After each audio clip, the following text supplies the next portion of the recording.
નમસ્કાર વિદ્યાર્થી મિત્રો, વંદે માતરમ. ધોરણ 11 કોમર્સ વિષય નામાના મૂળ તત્વો ભાગ 2. વિદ્યાર્થી મિત્રો, આજના વિડીયોમાં આપણે એકાઉન્ટની અંદર સૌથી અગત્યનું હોય તેવું ચેપ્ટર જે છે ધંધાકીય એકમોના નાણાકીય પત્રકો એટલે કે વાર્ષિક હિસાબ તરીકે આપણે એને ઓળખીએ છીએ, તેનો આપણે અભ્યાસ કરવાના છે. મિત્રો, સૌથી અગત્યનું આ ચેપ્ટર છે જે 11 માર્ક્સનો એક દાખલો આમાંથી પૂછાય અને એને સમજવા માટે આ નાણાકીય પત્રકોને વિગતવાર સમજવું ખૂબ જ જરૂરી છે. જોઈએ આપણે સૌપ્રથમ નાણાકીય પત્રકનો અર્થ. મિત્રો, નાણાકીય પત્રકો એટલે કે હિસાબી પત્રકો તરીકે પણ ઓળખાય છે, બરાબર? તો કયા કયા પત્રકો છે એ આપણે જોઈશું. તે પહેલા અર્થ જોઈ લઈશું. મિત્રો, નાણાકીય પત્રકો ધંધાકીય એકમની વિગતવાર નાણાકીય પરિસ્થિતિ. શું? ધંધાકીય એકમની વિગતવાર નાણાકીય પરિસ્થિતિ દર્શાવતો વ્યવસ્થિત રીતે તૈયાર થયેલ અહેવાલ છે. ટૂંકમાં નાણાકીય પત્રક શું છે? નાણાકીય પત્રક એક પ્રકારનો અહેવાલ છે, પરંતુ કેવો અહેવાલ છે?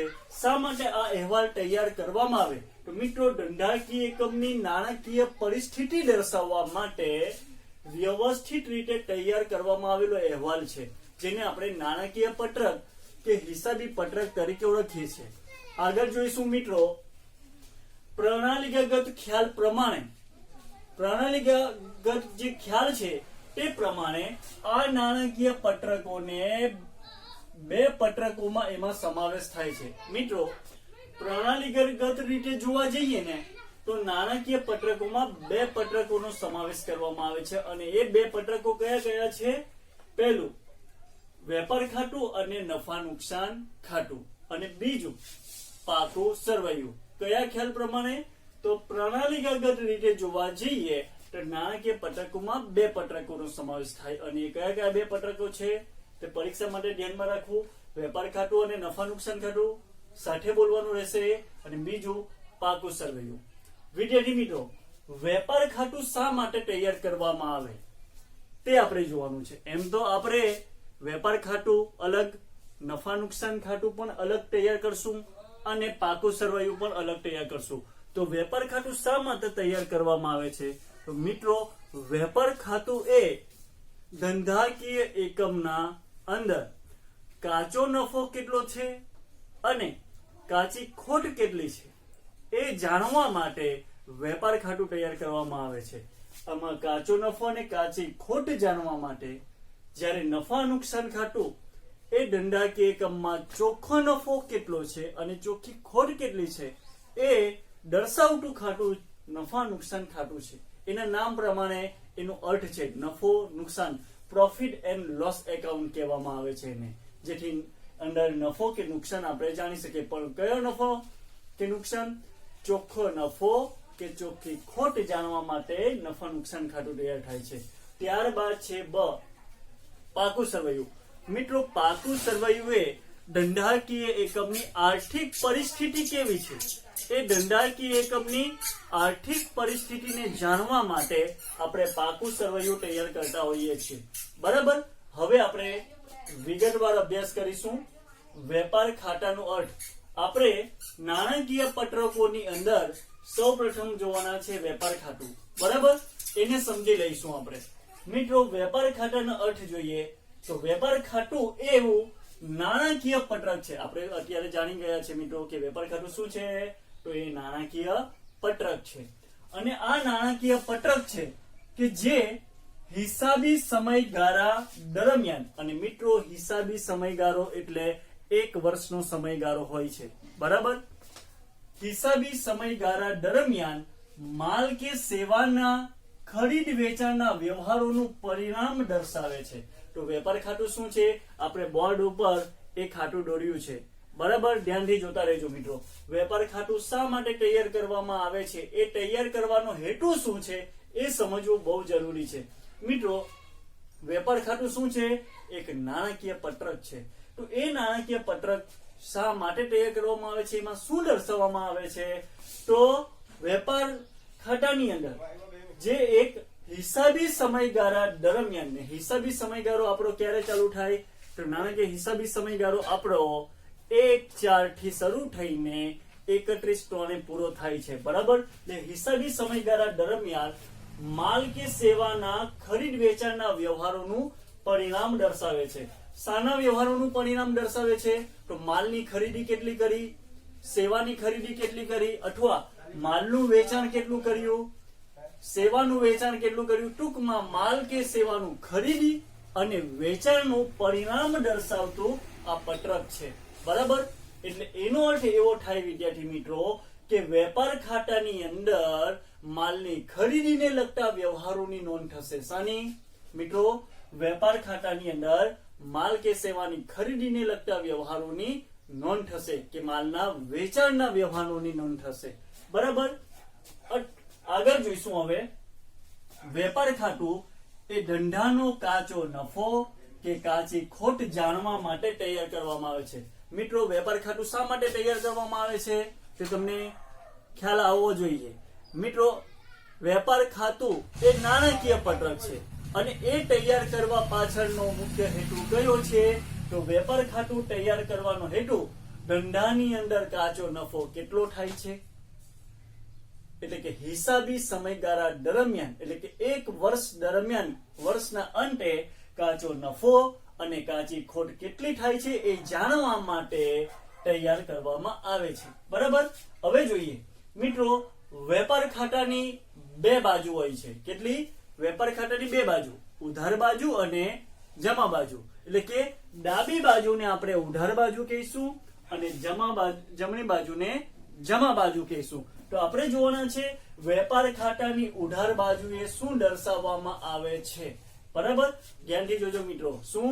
આપણે બોર્ડ તરફ તમે જોઈ રહ્યા છો તો વેપાર ખાતાની ઉધાર બાજુ, બરાબર. ડાબી બાજુ એટલે ઉધાર બાજુ અને જમણી બાજુ એટલે જમા બાજુ. તો સૌપ્રથમ આપણે જોઈશું વેપાર ખાતાની ડાબી બાજુ એટલે કે ઉધાર બાજુ. તો ઉધાર બાજુ શું દર્શાવવામાં આવશે, શાની નોંધ કરવામાં આવે? તો સૌપ્રથમ આવશે શરૂઆતનો સ્ટોક, બરાબર મિત્રો. સૌથી પહેલા શું નોંધવામાં આવે છે? શરૂઆતનો સ્ટોક દર્શાવવામાં આવે છે. જો અહીંયા દર્શાવ્યો છે. ત્યારબાદ માલની ચોખ્ખી ખરીદી. મિત્રો, માલની ચોખ્ખી ખરીદી એટલે શું?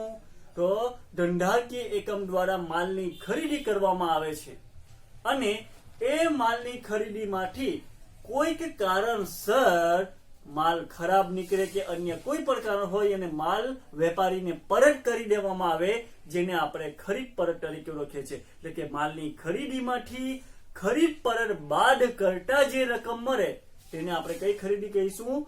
માલની ચોખ્ખી ખરીદી. શું? ચોખ્ખી ખરીદી. અને ત્યારબાદ ઉત્પાદનને લગતા અન્ય ખર્ચા. શું છે? ઉત્પાદનને લગતા અન્ય ખર્ચાઓ. વિદ્યાર્થી મિત્રો, તો ઉત્પાદનને લગતા અન્ય ખર્ચા પર તમે જોશો, બરાબર. ટૂંકમાં ખાતાની ઉધાર બાજુ શું દર્શાવવામાં આવે? તો બોર્ડ તરફ જો.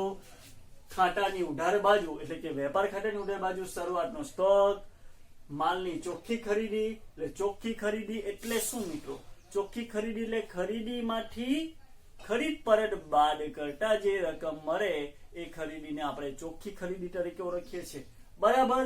ત્યારબાદ માલની ખરીદીને લગતા ખર્ચા, ઉત્પાદનને લગતા ખર્ચા અને વપરાયેલ માલ સામગ્રી એ વેપાર ખાતાની ઉધાર બાજુ દર્શાવીશું. અને આ દરેક વિગતોને બહુ કાળજીપૂર્વક અને સમજી તમારે બધાય યાદ રાખવાની છે.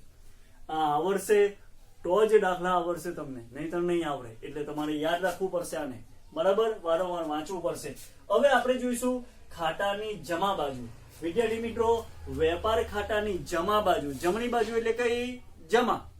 ડાબી બાજુ એટલે ઉધાર, બરાબર. જમણી બાજુ શું દર્શાવવામાં આવે? તો ખાતાની જમા બાજુ ચોખ્ખું વેચાણ. ચોખ્ખું વેચાણ. ચોખ્ખું વેચાણ કોને કહેવામાં આવે? તો વિદ્યાર્થી મિત્રો, ચોખ્ખું વેચાણ એટલે કે વેચાણ માંથી વેચાણ પરત બાદ કરતા જે રકમ મળે તેને આપણે માલનું ચોખ્ખું વેચાણ તરીકે ઓળખીએ છીએ, બરાબર. અને સાથે છે આખર સ્ટોક. બીજું શું દર્શાવવામાં આવે મિત્રો? આખર સ્ટોક. વિદ્યાર્થી મિત્રો, અહીં આખર સ્ટોક માટે એક નિયમ છે. રૂઢિચુસ્તપણું આની અંદર લાગુ પાડવામાં આવે છે અને તેને કારણે આખર સ્ટોકનો એક નિયમ એ છે મિત્રો કે આખર સ્ટોકની બે કિંમત હોય, એક પર્ટર કિંમત અને બીજી કઈ બજાર કિંમત. કઈ કિંમત આવશે મિત્રો? એક પર્ટર કિંમત અને બીજી છે બજાર કિંમત.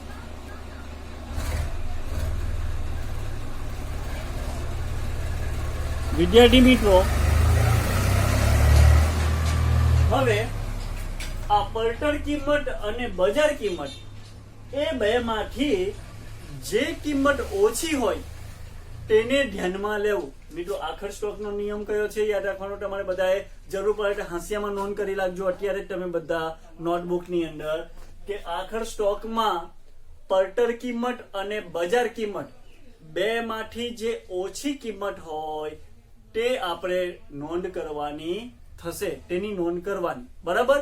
બીજો એક નિયમ એ છે મિત્રો કે યાદ રાખજો, જો આખર સ્ટોક કાચા સરવૈયામાં હોય તો એની માત્ર એક જ અસર થાય. ક્યાં હોય? આખર સ્ટોક કાચા સરવૈયામાં હોય તો માત્ર એની એક જ અસર થશે અને એ ક્યાં થશે? પાકા સરવૈયામાં મિલકત લેના બાજુ. પરંતુ જો આખર સ્ટોક હવાલામાં આપવામાં આવ્યું હોય તો હવાલાની બે નોંધ થશે. બરાબર. તો એ આખર સ્ટોક હવાલામાં હોય તો એક અસર પહેલી થશે વેપાર ખાતાની જમા બાજુ અને બીજી અસર પાકા સરવૈયામાં મિલકત લેના બાજુ. આ વસ્તુને તમારે હાંસિયામાં નોંધ લખી કરવાની રહેશે. બરાબર. ધ્યાનથી જોજો. હવે આગળ જોઈશું મિત્રો. હવે ત્યારબાદ જોઈશું ખાતાની જમા બાકીને આપણે કાચો નફો કહેવામાં આવે અને ખાતાની ઉધાર બાકીને કાચી ખોટ. આને સમજવું હોય તો બોર્ડ તરફ તમારે ધ્યાન રાખવું પડે. ખાતાની એટલે કયા? વેપાર ખાતાની જમા બાકી. તો વેપાર ખાતાની જમા બાકી એટલે શું તે બોર્ડ તરફ સમજો. વેપાર ખાતાની જમા બાકી એટલે કે જમા બાજુનો સરવાળો વધારે હોય. શું? જમા બાજુનો સરવાળો વધારે હોય. બરાબર ને? અને તફાવતની રકમ ક્યાં આવશે? ઉધાર બાજુ. એનો અર્થ એવો થાય કે જમા બાજુનો સરવાળો વધારે કોના કરતા? ઉધાર બાજુ કરતા. એટલે જમા બાજુનો સરવાળો ઉધાર બાજુ કરતા વધારે હોય તો ત્યારે જે તફાવતની રકમ ઉધાર બાજુ આવે તેને આપણે જમા બાકી કહીશું. બરાબર. એટલે વેપાર ખાતાની જમા બાકીને આપણે શું કહીશું? કાચો નફો. હવે એ જ વસ્તુ વિરુદ્ધ આપણે વિચારીએ તો વેપાર ખાતાની ઉધાર બાકી કોને કહેવાય? એટલે કે ઉધાર બાજુનો સરવાળો વધારે. તો એનો મતલબ તફાવત ક્યાં આવશે? જમા બાજુ. તો તેને આપણે કહીશું કાચી ખોટ. બરાબર.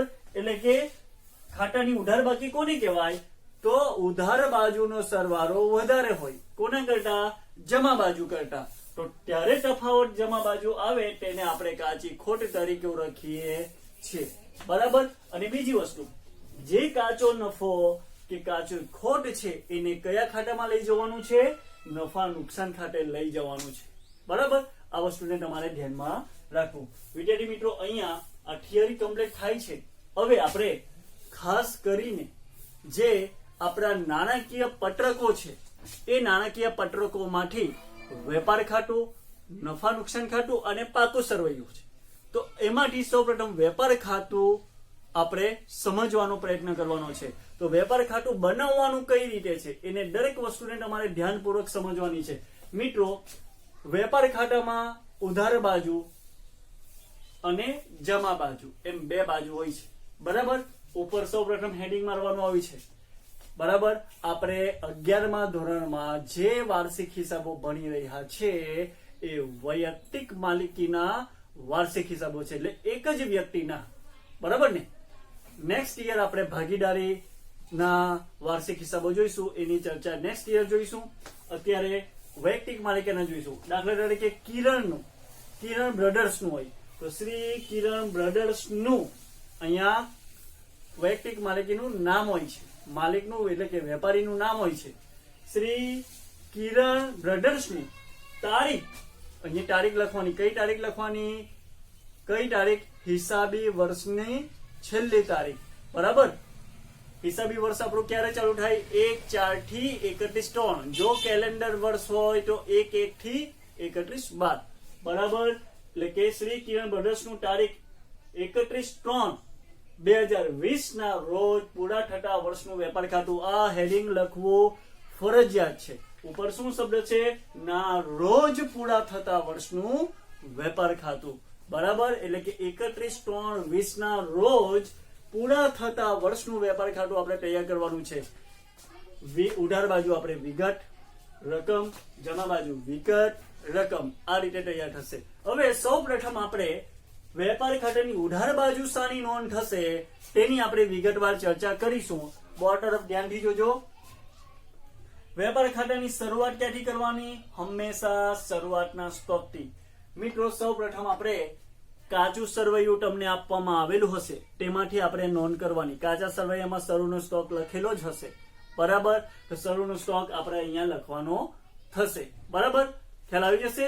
શરૂઆતને સ્ટોકને વિદ્યાર્થી મિત્રો બીજા શબ્દમાં ઊંઘરતો સ્ટોક પણ કહેવામાં આવે છે. તમે કૌંસમાં નોંધ કરી શકો છો. શરૂઆતના સ્ટોકને શું કહેવાય? બીજા શબ્દમાં ઊંઘરતો સ્ટોક કહેવામાં આવે છે. અથવા ઘણી વખત સ્ટોક શબ્દ લખેલો હોય કાચા સરવૈયામાં, પણ કૌંસમાં તારીખ આપેલી હોય 1/4/2019. બરાબર, સ્ટોક લખેલું હોય અને કૌંસમાં 1/4/19 લખેલું હોય. 1/4 એટલે વર્ષની શરૂની તારીખ, એટલે શરૂનો સ્ટોક કહેવાય. પરંતુ જો વર્ષની અંતની છેલ્લી તારીખ હોય તો 31/3 હોય તો આખર સ્ટોક કહેવાય. બરાબર, આટલી વસ્તુને તમારે ધ્યાનમાં રાખવી. શરૂઆત ક્યાંથી કરવાની વેપાર ખાતાની? શરૂની સ્ટોકથી. ત્યારબાદ શું આવશે? ખરીદીની નોંધ. મિત્રો અહીંયા આ સમજવા જેવું છે. સૌ પ્રથમ આપણે અહીંયા ખરીદીની નોંધ કરવાની રહેશે. બરાબર, અહીંયા લખવાની. બરાબર, ખરીદીની નોંધ લખ્યા પછી જો ઘણી વખત એવું બને કે ખરીદી કરીને આવ્યા હોય પરંતુ ખરીદીની નોંધ કરવાની બાકી રહી ગઈ હોય. બરાબર મિત્રો, શું છે? ખરીદી કરી હોય વેપારીએ પરંતુ એ ખરીદીની નોંધ કરવાની રહી ગઈ હોય, એટલે કે કાચા સરવૈયામાં નોંધવાનું બાકી રહી ગયું હોય, તો તેવા સંજોગોમાં ખરીદીની અહીંયા નોંધ કર્યા પછી જે ખરીદી, માનો કે ખરીદી 5 લાખ રૂપિયા એ કાચા સરવૈયામાં છે, તો કાચા સરવૈયામાં લખી દેવાની ખરીદી 5 લાખ. પરંતુ હવાલાની અંદર ઘણી વખત તમને આપેલું હોય કે નહીં નોંધેલ ખરીદી 5000, તો એટલે કે 5000 ની ખરીદી કરી છે પરંતુ તેની નોંધ કરવાની રહી ગઈ છે. બરાબર, તો એને આપણે નહીં નોંધેલ ખરીદી કહેવાય, જે આપણે શું કરવાનું? પ્લસ કરવાનું છે. અને હવાલામાં હોવાથી આ નહીં નોંધેલ ખરીદીની બીજી અસર થાય. અને બીજી અસર ક્યાં જશે? પાકા સરવૈયામાં મૂડી દેવા બાજુ. જ્યાં લેણદાર આપણે લખીએ છીએ ને, તો એ લેણદારની અંદર પ્લસ કરીને લખવાનું થશે. કારણ કે હવાલાની ઓછામાં ઓછી કેટલી અસર? 2 થાય. ખ્યાલ આવી જશે. ત્યારબાદ છે ખરીદ પરત બાદ કરવાનું. ખરીદી કરીને આવ્યા હોય અને માલ ખરાબ નીકળે, નુકસાની વાળો નીકળે, અથવા નમૂના મુજબનો ન નીકળે, અથવા અન્ય કોઈ પણ કારણ હોઈ શકે, ગુણવત્તા વાળો ન નીકળે. બરાબર, તો આવા સંજોગોમાં ખરીદેલા માલમાંથી અમુક નુકસાની વાળો કે કોઈ પણ કારણ હોય એ માલ પરત કરીએ છીએ. એ ખરીદ પરત કરવાથી માલની ખરીદી આપણે કરીએ એમાં ઘટાડો થાય છે, અને ઘટાડો થવાથી આપણે એટલી ખરીદી પરત માઇનસ કરશું. બીજું શું માઇનસ કરવાનું છે? અન્ય રીતે ગયેલ માલ. મિત્રો અન્ય રીતે ગયેલ માલ હોય એ ખરીદીમાં ઘટાડો દર્શાવે છે. બરાબર, આપણે માલ ખરીદીને લાવ્યા છે અને માલ ચોરાઈ જાય તો ખરીદીમાં શું થયું? ઘટાડો. બરાબર, ખ્યાલ આવશે. માલ ખરીદીને લાવ્યા છે, હવે માલ ખરીદીને લાવ્યા છે એમાંથી માલ આગ લાગી ગયો, 5000 નો માલ બળી ગયો, તો એ માલ એટલો ગયો, એટલી ખરીદી આપણી ઘટી ગઈ. તો અન્ય રીતે ગયેલ માલ, બરાબર ને, એ માઇનસ થશે કારણ કે એ ખરીદીમાં ઘટાડો દર્શાવે છે. મિત્રો અન્ય રીતે ગયેલ માલ પહેલા જમા બાજુ દર્શાવતા હતા, પરંતુ હવેથી આપણે ખરીદીમાંથી શું કરવાનું છે? બાદ કરવાનું છે. તો અન્ય રીતે ગયેલ માલ કયા કયા છે? ચોરીથી ગયેલ માલ, આગથી બળી ગયેલ માલ, વરસાદથી પલળી ગયેલ માલ, અકસ્માતથી ગયેલ માલ, ઉપાડથી ગયેલ માલ. બરાબર, નમૂના તરીકે વહેંચેલ માલ. મિત્રો આ ઘણા બધા એવા છે કે જે અન્ય રીતે ગયેલ માલના ઉદાહરણો છે. આ અન્ય રીતે ગયેલ માલ જેટલા પર છે એ ખરીદી માટે આપણે શું કરવાનું છે? બાદ કરીને લખવાનું છે. ખ્યાલ આવી જશે મિત્રો. આગળ માલની ખરીદીને લગતા ખર્ચા, અને ખાસ ધ્યાનમાં રાખવાનું છે મિત્રો. વેપાર ખાતાની ઉધાર બાજુ શાની નોંધ થાય તો ખાસ યાદ રાખવાનું. તો વેપાર ખાતાની ઉધાર બાજુ માલની ખરીદી અને માલની ખરીદીને લગતા ખર્ચા, તે ઉપરાંત ઉત્પાદનને લગતા ખર્ચા. યાદ રહી ગયું બધાને? શું નોંધાય? માલની ખરીદી અને ખરીદીને લગતા ખર્ચા, તે ઉપરાંત ઉત્પાદનને લગતા ખર્ચા. મિત્રો યાદ રાખજો, માલની ખરીદીને લગતા ખર્ચા નોંધાય છે, અન્ય ખર્ચા નોંધાતા નથી. એટલે કે માલની ખરીદી સિવાય જે ખર્ચાઓ થાય, માલની ખરીદી કરતી વખતે ખર્ચા થાય એ નોંધાય, પરંતુ માલની ખરીદી કર્યા વગર જે ખર્ચાઓ થાય તો તે ખર્ચાઓ અહીં નોંધવામાં આવતા નથી. બરાબર? એ ક્યાં નોંધાશે? નફા નુકસાન ખાતામાં. બરાબર? તો માલની ખરીદીને લગતા ખર્ચામાં પહેલું છે મજૂરી. મિત્રો જ્યારે પણ આપણે માલ ખરીદીએ છીએ તો માલની ખરીદી કરતી વખતે ઘણી વખત મજૂરી ચૂકવીએ છીએ આપણે. તો એ મજૂરી ખર્ચ, ત્યારબાદ આવક માલ ગાળા ભરો, એટલે કે માલ ખરીદીએ ત્યારે માલ લાવવામાં આવે, બરાબર, ધંધા સુધી લાવવામાં આવે, એટલે માલ આવે તો ત્યારે જે ભાડું ચૂકવવામાં આવે તેને આપણે આવક માલ ગાળા ભારી તરીકે ઓળખીએ છીએ. બરાબર? એટલે માલની ખરીદીને લગતો ખર્ચ છે. ધ્યાનમાં રાખવું તમારે, આવક માલ ગાળા ભાડું એ માલની ખરીદી કરતી વખતે થતો ખર્ચ. કયા કયા ખર્ચા? મજૂરી. બરાબર ને? ખરીદી કરીએ ત્યારે મજૂરી ચૂકવીએ, ખરીદી કરીએ ત્યારે માલ આવે ત્યારે ભાડું ચૂકવીએ, તો એ આવક માલ ગાળા ભાડું. ત્યારબાદ છે રેલવે નૂર. રેલવે નૂર મિત્રો ગુડ્સ ટ્રેન તમે જોઈ હશે બધાએ. માલગાડી જ્યારે આવે તો ત્યારે જે રેલવે વાળાને જે નૂર ચૂકવવામાં આવે છે, જે જકાત ચૂકવવામાં આવે છે, જેને આપણે રેલવે નૂર તરીકે ઓળખીએ છીએ. એટલે કે માલની ખરીદી કરીએ છીએ ત્યારે નૂર ચૂકવીએ છીએ. ઓક્ટ્રોય, જેને બીજા શબ્દમાં જકાત કહે છે. વર્ષો પહેલા વિદ્યાર્થી મિત્રો દેશની સીમા રેખામાં બે સરહદો વચ્ચે, સીમા રેખાને એક વિસ્તારમાંથી બીજા વિસ્તારમાં માલની ખરીદી કરીને લઈ જવો હોય તો ત્યારે જકાત ચૂકવવામાં આવતો હતો. ત્યારે આ ખર્ચ, અત્યારે જકાત નીકળી ગયું છે. બરાબર? હવે છે કસ્ટમ ડ્યુટી, જેને આપણે આયાત જકાત કહીએ છીએ. મિત્રો કસ્ટમ ડ્યુટી જ્યારે આપણે આંતરરાષ્ટ્રીય વ્યવહાર કરીએ, એટલે કે આંતરરાષ્ટ્રીય વ્યવહાર કરીએ, કોઈ અન્ય દેશમાંથી માલ મંગાવીએ ત્યારે જે જકાત ચૂકવવામાં આવે તે આયાત જકાત છે, જેની નોંધ હશે. બરાબર? ખરીદીને લગતો ખર્ચ, લારી ભાડું, ગોડી ચાર્જ, ડોક ચાર્જ. વિદ્યાર્થી મિત્રો આ બધા ખરીદીને લગતા ખર્ચ.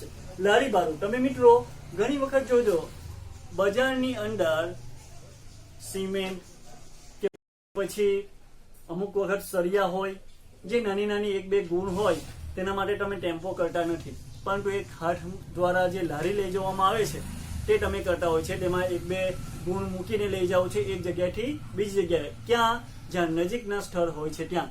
ત્યારે જે ખરીદી કરીને આપણે લાવીએ છીએ ત્યારે જે લારીવાળાને ભાડું ચૂકવીએ એ લારી ભાડું છે. બરાબર? ગોડી ચાર્જ, ડોક ચાર્જ. મિત્રો ગોડી ચાર્જ શું છે? તો ગોડી ચાર્જ એટલે કે જ્યારે આપણે બંદરે વાહન આવે છે તો ત્યારે એ વાહન આવે છે તો ત્યારે જે ત્યાં માલ ઉતારવામાં આવે છે ત્યારે જે ચાર્જ ચૂકવવામાં આવે છે તે ગોડી ચાર્જ, ડોક ચાર્જ, ક્લિયરિંગ ચાર્જ, ડેમરેજ. વિદ્યાર્થી મિત્રો તો ડેમરેજ કોને કહેવાય? તો તમે ધ્યાનથી જોશો તો તમારી ચોપડીની અંદર એ વેપાર ખાતા પેજ નંબર 110 પર વેપાર ખાતાની અંદર નીચે ડેમરેજ એવું લખ્યું છે.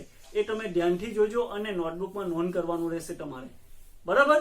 ડેમરેજ એટલે રેલવે કે બંદર પરથી માલની ડિલિવરી મોડી લેવા બદલ ચૂકવવાના થતી દંડની રકમને ડેમરેજ કહેવાય. મિત્રો માનો કે રેલવે, સુરત રેલવે સ્ટેશન પર આપણે રેલવેમાંથી જે માલગાડી છે, માલગાડીમાં માલ મંગાવ્યો, આપણે ગુડ્સ ટ્રેન આવી ગઈ, ત્યાં માલ ઉતાર્યો છે. 5 વાગે ત્યાંથી માલ ઉઠાવવાનો સમયગાળો હતો, પરંતુ 5 વાગ્યાની જગ્યાએ આપણે 6 વાગ્યે પહોંચીએ છીએ. તો એનો મતલબ શું થયો કે 1 કલાક આપણે ત્યાંથી માલ મોડો ઉઠાવ્યો છે, બરાબર ને? તો 1 કલાક જે આપણે માલ મોડો ઉઠાવીએ છીએ, બરાબર, તે બદલ જે આપણે દંડ ભરવો પડે તેને આપણે શું કહીએ છીએ? ડેમરેજ. ફરીથી ધ્યાનથી વાંચો. રેલવે કે બંદર પરથી માલની ડિલિવરી મોડી લેવા બદલ ચૂકવવાની થતી દંડની રકમને ડેમરેજ કહે છે. આગળ ખરાજત ખર્ચ. મિત્રો, ખરીદીની સાથે જે અન્ય ખર્ચા થાય એ ખરાજત ખર્ચ. વોર્ફેજ. વિદ્યાર્થી મિત્રો, વોર્ફેજ કોને કહેવાય? તો તમારી ચોપડીની અંદર જો આપેલું છે પેજ નંબર 111 પર ઉપર, વોર્ફેજ માલ મોકલાવેલ સ્થળેથી નૂર ઓછું ગણાયું હોય, એટલે કે જ્યાંથી માલ મોકલાવ્યો છે એ મોકલાવેલ સ્થળેથી 500 રૂપિયા નૂર ગણવાની જગ્યાએ 300 રૂપિયા નૂર ગણ્યું છે, બરાબર? કેટલું નૂર ગણવાનું હતું? મોકલાવેલ સ્થળેથી 500 રૂપિયા, દાખલા તરીકે 500 રૂપિયા, પણ ગણાયું કેટલું? 300 રૂપિયા. તો કેટલા ઓછા ગણાયા? તફાવતની રકમ કેટલી છે? 200 રૂપિયા, બરાબર? તો ઓછું ગણાયું હોય ત્યારે જે આપવાની થતી તફાવતની રકમ કેટલી? 200 રૂપિયા છે, તેને આપણે વોર્ફેજ તરીકે ઓળખીએ છીએ, બરાબર મિત્રો? ત્યારબાદ છે અહીંયા એક રહી ગયું છે દરમાયો. મિત્રો, દરમાયો એટલે કે વેતન, બરાબર, અથવા તો માસિક પગાર એવું આપણે કહી શકીએ. ઓકે, આ બધા માલની ખરીદીને લગતા ખર્ચાઓ છે, ઉત્પાદનને લગતા ખર્ચા. વિદ્યાર્થી મિત્રો, આને લગતા દાખલા વધારે આવતા નથી, પરંતુ આપણે તૈયારી કરવી, કારણ કે જ્યારે કોઈ એકમ ઉત્પાદનને લગતું હોય તો જ્યારે ઉત્પાદનને લગતા ખર્ચા થતા હોય છે, માટે આને યાદ રાખવું પડે. તો ત્યારે મજૂરી કેવી? ઉત્પાદક મજૂરી. રોયલ્ટી. મિત્રો, રોયલ્ટી એટલે શું? તો રોયલ્ટી એટલે જ્યારે કોઈ લેખક હોય, દાખલા તરીકે તમે બાગબાન પિક્ચર જોયું હશે મિત્રો, કોઈ લેખક જ્યારે કોઈ પુસ્તક લખે ત્યારે એનું પુસ્તક છપાય તો ત્યારે લેખકને શું પગાર મળે? મજૂરી મળે? હા, મહેનતાણું મળે? ના મિત્રો. તો ત્યારે આવા લેખકનું જ્યારે પુસ્તક છપાય છે અને એ 5000 કોપી 10,000 કોપી વેચાઈ જાય છે, તો ત્યારે એ લેખકને શું મળે? તો ત્યારે જે લેખકને મળતું વળતર છે એને આપણે રોયલ્ટી તરીકે ઓળખીએ છીએ, બરાબર? કારખાના ખર્ચા. તો કારખાનામાં કયા કયા ખર્ચા? કારખાના ભાડું, કારખાનામાં કરવેરો, કારખાનાનો વીજળી ખર્ચ, કારખાનાનું બળતણ, કોલસો, ગેસ, આ બધા ઉત્પાદનને લગતા ખર્ચાઓ છે. વપરાયેલ માલ સામગ્રી. મિત્રો, તો કઈ કઈ વપરાયેલ કારખાનામાં માલ સામગ્રી વપરાય? તો ઓઇલ, યંત્રને ઓઇલ કરવું પડે, ગ્રીસ કરવું પડે, તેને લગતા ખર્ચ.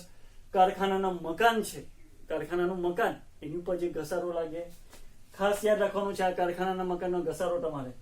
પ્લાન્ટ યંત્રનો ઘસારો, આને ખાસ યાદ રાખવાનું છે. પ્લાન્ટ યંત્ર, માત્ર યંત્ર નહીં પણ કેવું? પ્લાન્ટ યંત્ર પર ઘસારો. અને અંતે શું આવશે? કાચો નફો. એની પછી આપણે ચર્ચા કરીએ.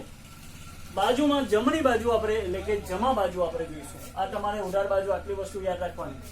જમા બાજુમાં ચોખ્ખું વેચાણ. પહેલા આવશે વેચાણ. શાનું વેચાણ? મિલકતનું નહીં, પરંતુ શાનું? માલનું વેચાણ. માલના વેચાણમાંથી નહીં નોંધેલ વેચાણ. મિત્રો, માનો કે 10 લાખના માલનું વેચાણ કર્યું છે, તો અહીંયા વેચાણ 10 લાખ કાચા સરવૈયામાં આપેલું જ હોય, બરાબર? પણ ઘણી વખત હવાલામાં આપેલું હોય કે નહીં નોંધેલ વેચાણ 10,000. તો હવે શું કરીશું આપણે? એટલે વેચાણ 10,000 નું કર્યું છે પણ નોંધવાનું રહી ગયું છે, બરાબર ને? તો આપણે શું કરવાનું? અહીંયા વેચાણ 10 લાખ તો લખ્યા છે, તો પ્લસ કરી દેવાનું એની અંદર નહીં નોંધેલ વેચાણ 10,000. એટલે 10 લાખ 10,000 અહીંયા આવશે. પછી નહીં નોંધેલ વેચાણ એ હવાલામાં હોય તો માટે આ હવાલાની અસર, નહીં નોંધેલ વેચાણની બીજી અસર ક્યાં થશે? હવાલાની 2 અસર ક્યાં નોંધ થશે? કોને વેચાણ કરીએ આપણે? ગ્રાહકને, એટલે કે દેવાદારને. તો બીજી અસર ક્યાં થાય? દેવાદારને. તો એ જ રીતે અહીંયા નહીં નોંધેલ ખરીદીની નોંધ ક્યાં થાય? લેણદારમાં. ખરીદી કોની પાસેથી કરીએ? વેપારી. વેપારી એટલે કે લેણદાર, માટે આની અસર લેણદારમાં, અને નહીં નોંધેલ વેચાણની અસર દેવાદારમાં. ઓકે, ત્યારબાદ છે વેચાણ પરત. એમાંથી બાદ કરવાનું, એટલે કે ચોખ્ખું વેચાણ આપણને મળશે. ઓકે, ઘણી વખત એવું પણ બની જાય છે મિત્રો કે અહીં એક હવાલો આવે છે કે જેમાં છે વેચાણ નોંધનો સરવાળો 500 કે 200 રૂપિયા ઓછો ગણાયો છે, તો ત્યારે આવા હવાલાની અસર માત્ર કેટલી થશે? 1 જ થશે. ઓછો ગણાયો હોય તો ત્યારે તમે અહીંયા માઇનસ કરીને, ઓછો ગણાયો હોય તો આપણે પ્લસ કરી નાખવાનું. વધુ ગણાયું હોય તો આપણે માઇનસ કરી નાખવાનું. બરાબર, વધુ ગણાયું હોય તો માઇનસ, ઓછો ગણાયો હોય તો પ્લસ કરી નાખવાનું.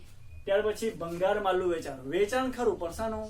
માલનું વેચાણ, મિલકતનું નહીં. આખર માલનો સ્ટોક. મિત્રો, વેપાર ખાતાની જમા બાજુ આખર માલ સ્ટોક ક્યારે આવે? જો હવાલાની અંદર આપવામાં આવ્યું હોય તો જ આવશે.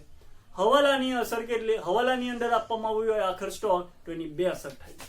એક વેપાર ખાતાની જમા બાજુ, બીજું પાકા સરવૈયામાં મિલકત લેના બાજુ. પરંતુ જો કાચા સરવૈયામાં આખર સ્ટોક આપેલું હોય તો કાચા સરવૈયાની હંમેશા કેટલી એન્ટ્રી થાય? કેટલી અસર? એક જ. તો આખર સ્ટોક કાચા સરવૈયામાં હોય તો એક જ અસર થાય, પાકા સરવૈયામાં મિલકત લેના બાજુ. એમ પણ મિત્રો, કાચા સરવૈયામાં જે બાકીઓ દર્શાવવામાં આવેલી છે તમને, ઉધાર બાકી અને જમા બાકી, તો આ કાચા સરવૈયાની કેટલી અસર થાય? એક જ અસર, એની એક જ એન્ટ્રી થાય. પણ હવાલાની કેટલી? બે અસર. મિત્રો, અંતે કાચી ખોટ શોધવામાં આવે તો કઈ રીતે શોધાય તે આપણે જોઈએ. ધ્યાનથી જોજો. અહીંયા હું સાફ કરી નાખું છું એટલે તમને આઈડિયા આવશે. માનો કે ધારી લઈએ કે અહીંયા વેચાણનો બધાનો સરવાળો કર્યો તો અહીંયા સરવાળો 10 લાખ આવ્યો. કેટલો સરવાળો આવ્યો મિત્રો? 10 લાખ. અને ઉધાર બાજુનો સરવાળો 8 લાખ આવ્યો. તો કઈ બાજુ સરવાળો વધારે? જમા બાજુ. તો જમા બાજુ સરવાળો અહીંયા 10 લાખ.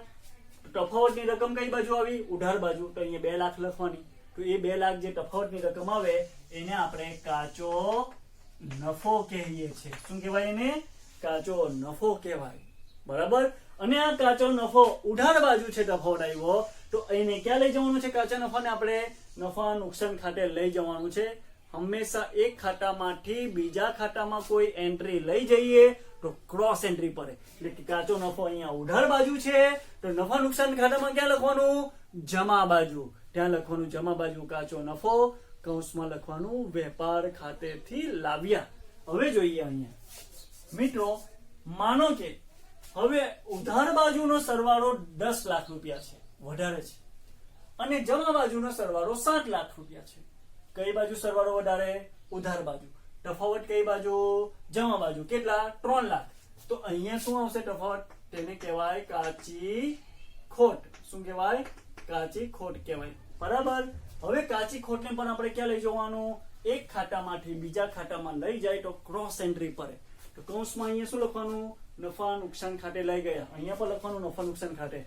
બરાબર. એટલે કે અહીંયા કાચી ખોટ ક્યાં છે? જમા બાજુ. તો હવે એને નફો ક્યાં લઈ જવાનું? નફા નુકસાન ખાતે. તો ક્યાં લખવાનું?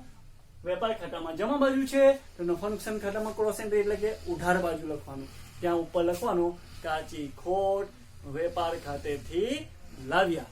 એનો અર્થ એવો થાય વિદ્યાર્થી મિત્રો કે આપણે વેપાર ખાતું શા માટે તૈયાર કરવામાં આવે છે? તો વેપાર ખાતું એ ધંધાકીય એકમનો કાચો નફો અને કાચી ખોટ કેટલી આવે છે એ દર્શાવવા માટે તૈયાર કરવામાં આવે છે. હવે નેક્સ્ટ પીરિયડની અંદર આપણે આના પછી બીજા નંબરનું ખાતું જોઈશું, નફા નુકસાન ખાતું. એટલા માટે હવે આ નફા નુકસાન ખાતું જોઈએ તે પહેલા તમારે હોમવર્કમાં શું કરવાનું છે? હોમવર્કમાં આ બધું તો તમારે વાંચવાનું જ છે અને લખવાનું પણ છે. સાથે સાથે સૌથી અગત્યની વસ્તુ વિદ્યાર્થી મિત્રો, વેપાર ખાતું યાદ રાખવું. નફા નુકસાન ખાતું આપણે અભ્યાસ કરીએ તે પહેલા તમારું વેપાર ખાતું ઉધાર બાજુ શું આવશે અને જમા બાજુ શું આવશે એ મોડે થઈ જવું જોઈએ. બરાબર. આગળના વિડીયોમાં આપણે નફા નુકસાન ખાતું જોઈશું.